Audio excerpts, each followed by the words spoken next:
In a way, I feel like the conversations we've been having are about two things: habits of mind and how to change them, and how often that means changing the story. Christiana just left us with the recognition that the stories are changing, sometimes exponentially, if stories can change exponentially as well. I wonder how you see that in terms of stories already changing, stories we need to change, the stories you're tracking as the stories that address climate change. Changing the story is, I think, at the heart of what we can and all should be focusing on. Because for such a long time, we have told ourselves the story of how complex this is, because it is intersectional and it does address so many of the global and national challenges that we have. We've been telling ourselves the story that it's too expensive, that it's too late, that most people won't want to make the changes that are necessary. And so we have been confirming for ourselves a story of paralysis, meaning that we are convincing ourselves that paralysis is the only option. And I really question whether that's factually true. It's simply not true that we don't have the technologies to do this. Yes, we will be developing other technologies in the future, but we have all the basic technologies to begin to successfully and quite importantly bring down emissions right now. And those technologies are commercially viable and they can be distributed everywhere. It is also factually not true that this is going to be so expensive that no one can afford it. The fact is that in most cases, over the lifetime, we're actually going to be saving money. It is also factually not true that this is in the interest of the few. This is actually in the interest of most people. So if you just look at the bare facts, you understand that actually we're riding the wave of possibility. And the way to accelerate the wave of possibility, because we do have to get to speed and scale much quicker than we are right now, is to feed the wave of possibility with our internal conviction and who we are, as we were just discussing. And there I also come to the facts, because how many people are eco-entrepreneurs, right? People who are doing brilliant things in developing new ways of transporting, of packaging, of producing food. There's just, the world over is filled of young people, and some not so young, that are inventing new ways of doing things. The world is increasingly filled with people who want to make a difference and who see that this is a huge opportunity for them individually, but certainly for society. So I think the story is changing. I think the story is changing from one of competition to one of collaboration, from one of impossibility to a story of possibility, not a guarantee of success. And that, for me, frankly, is the most difficult part that I have had to let go of, because I started working on climate change with the very stubborn, absolutely iron cast conviction that we had to guarantee to future generations that they would not be negatively affected. And I lived and worked for many years with that conviction. I have since, thank you, Roshi, I have since learned that that's not possible, that we cannot guarantee success because it's out of our control. We have to give up this thought that we can control everything. But I have also learned that just because it's not a guarantee doesn't mean that we give it our absolute all while we're here. And to understand that the three of us and everyone else listening to this and partaking of it, We are the ancestors. This is it. We are the ancestors of all future generations. Hence, the responsibility is squarely on us. Whatever we do now will fundamentally decide what the quality of life of at least 7 generations after us is going to be. So our responsibility is paramount. And it's not a responsibility to do any guaranteeing, but it is a responsibility to turn the direction of where we're going toward one of more stability, more health, more biodiversity, more justice, and just a more stable planet. And more love. And more love. How would you respond to that, Roshi? Changing the story and Well, habits of mind. excuse me. I feel that the story can only change when we change our view. And Aren't the view and the story kind of the same thing? well, not really, because in a way, the story, it becomes the artifact of the view. And the story is really important because it influences society and individuals within society. So story is just this powerful vehicle, either of paralysis or transformation. And it's recognizing the power of story, like the power of myth.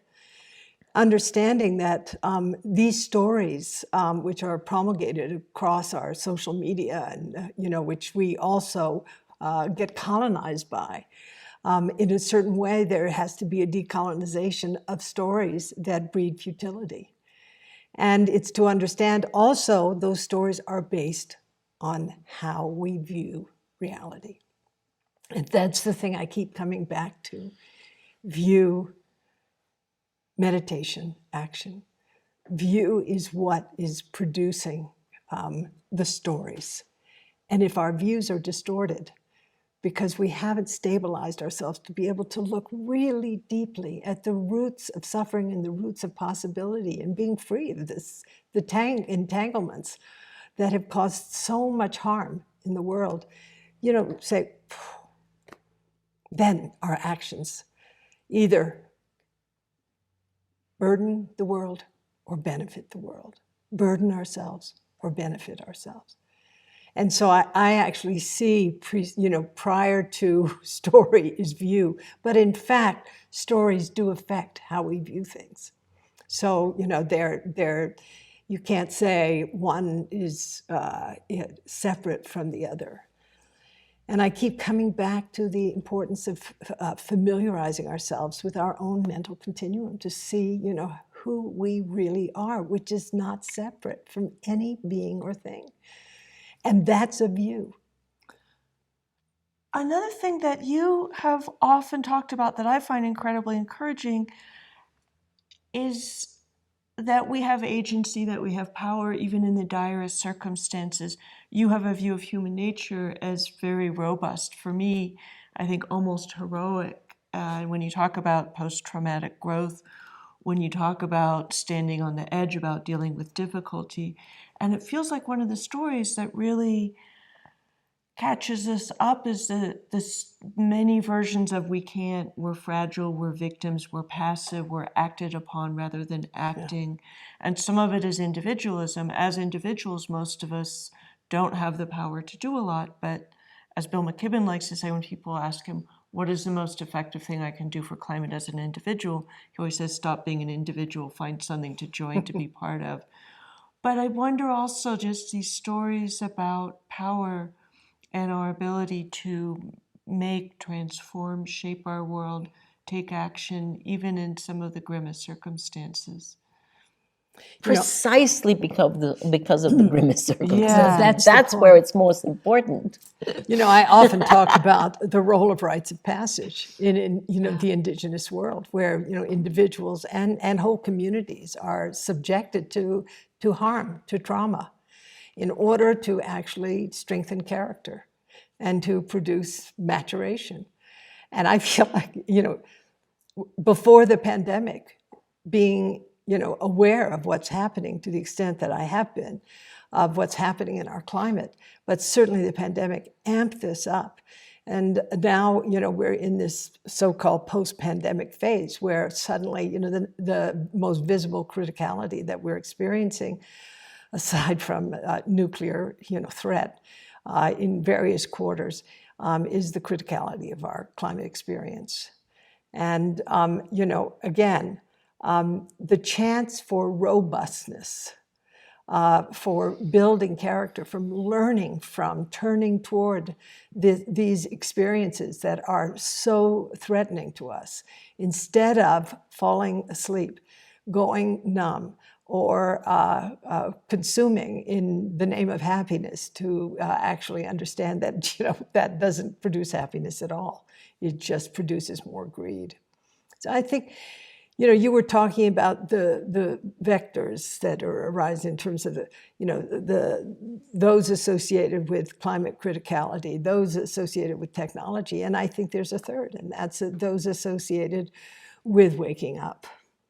More and more individuals are really turning toward, who am I really? Profound existential questions where those questions are not separate from the natural world, and producing, a kind of movement across the planet. I mean, millions of people are in a certain way a positive existential crisis, produced in part by the pandemic and produced in part by the climate catastrophe we're in. And it's, as you two say so clearly again and again, it's an incredibly powerful opportunity to shape, a future. And Ty's book, For a Future to Be Possible, is such a powerful title, to shape a future that is viable not just for the 1%, but for the 100%. And Rebecca, you've talked about this. I'd love to hear more from you about this very vision of the future. Yeah, and one thing that I find reassuring and bring up regularly is we don't know what the year 2073, 50 years from now, is going to look like. And people get very anxious about that. So what I find reassuring, because I'm something of a historian, is looking back and saying in 1973, we could not imagine 2023. And there's definitely a lot of bad things, including rising authoritarianism and climate more than anything. But in so many social ways, so many ideas have progressed so much that I think a lot of the ideas of individualism and separateness that were so dominant then have really deteriorated. That there's still a kind of archipelago of them, but being overtaken by a kind of rising sense. I think I'm just using a sea level rise metaphor, but forgive me. A rising sense of non-separation as reality and as the way we want to look at the world. 50 years ago, rights for queer and trans people, for women, for people of color, the native rights movement was just really getting underway in this country. It was a radically different place. And so one of the reasons I think people are also so anxious is that they believe that they lived in a stable world that's been destabilized, but it was never stable. Shunryu Suzuki Roshi, who founded the Zen temple I studied at, was once asked, can you boil Zen down to one sentence? Some student asked him in the 70s. And he said, yeah, everything changes. And change has been continuous. But I think the hardest thing for a lot of people to imagine, partly because all we see in movies is rugged individual violent heroism, not collective power. And we also see constant dystopia, not utopia. In some ways, the present is better than the past. In some ways, the future we make could be better, depending on what we do. And climate, as you were speaking, I was thinking of somebody, is it you, who says, never waste a good catastrophe. The pandemic, for me, was exciting at the inception. Nobody seems to have taken this away, but suddenly we completely changed the way we lived, and governments, the US government pulled $3 trillion out of thin air to spend on something. Why can't we regard the climate catastrophe as equally urgent, because it is, to do those things?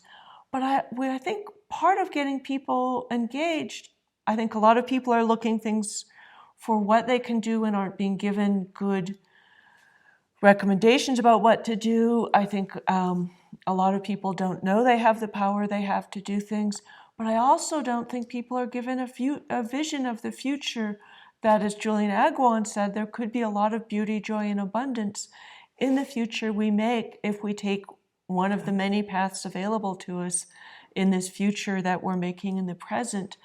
And that requires, I think, also seeing that we do not live in an age of abundance, but climate requires austerity, sacrifice, and renunciation from us. But that in a way, what we need to sacrifice is the fossil fuel industry, kind of greedy capitalism. What we need to renounce is the filthy air that's so present in many cities in Asia, forests burning down, desperate poverty. And we don't live in an age of abundance. Some people have the people who have a lot materially often are so emotionally and spiritually bereft. A lot of people who are living in dire poverty aren't so bereft that way, but that poverty is absolutely unjustifiable because all of our problems of poverty are problems of distribution, not absolute lack. And so there is this possibility for a future that could be so much better in so many ways, but depending on what we do in the present. And so that's a story I've been trying to tell in different ways, and tell partly by reminding people that we have been very powerful in the past. We have toppled regimes, we have changed social statuses, we have liberated the enslaved, and that's a we that includes the enslaved. It's not something we did, the unenslaved did for them. I don't, but you know that things have changed so utterly profoundly. Been really excited, as many people are, by the book The Dawn of Everything by David Graeber and David Wengrow, an archaeologist and an anthropologist. And one of the things they say is if you look at the mindset of the sort of colonial conquistador Europeans invading the Americas 400 years ago, and you look at who we are now, in many ways we're more like the indigenous people than we are like the mindsets of those conquistadors, because actually the story we often told of how like our ideas, speaking as a white person, our ideas traveled from Europe, but it went both ways. Native ideas demanding a lot more human rights, a lot more equality, a lot more agency, they argue produced the Enlightenment and went the other way. In the Constitution. Yeah, and then the women's movement was inspired as well by indigenous women's equality. So we can tell the stories differently. But I think I wrap up this little segment of what I'm saying, and then see if you two want to respond by just saying, we often speak as though we need to begin tomorrow the project of making the world better. It would be easy to say we need to start changing the stories. But I think what I'm saying and what you are saying and you're saying is we are in the midst of changing the stories. They have changed profoundly and in ways that are incredibly exciting. We need to change them a lot more. We can see the backlash with the far right, misogyny, authoritarianism, racism, climate denial. But it is a backlash because I believe that they can do a great deal of harm. I also believe that they're losing. They are not the ocean. They are the flotsam in that ocean. And there's often people say, oh, the right is paranoid, but they are correct that they are embattled, that they are losing, and that what they're losing most of all is the battle of the story. Who has the right to be married? What should a family look like? Should husbands dominate their wives and parents their children? Are white people better? They're losing the stories that they were counting on, and they're scared. And that's fucking exciting and encouraging. So we're in the middle of an extraordinary revolution, not the revolution of the old stories we had that are just regime change, because a regime can change without changing very much else, whether it's our agriculture or our inner lives. We're in the midst of a much bigger, deeper revolution that's changing everything. But as Christiana reminds us, it needs to accelerate and fast, because changing the story and changing the energy infrastructure are not separate, and they're happening together, but bigger, deeper, faster is where we need to go.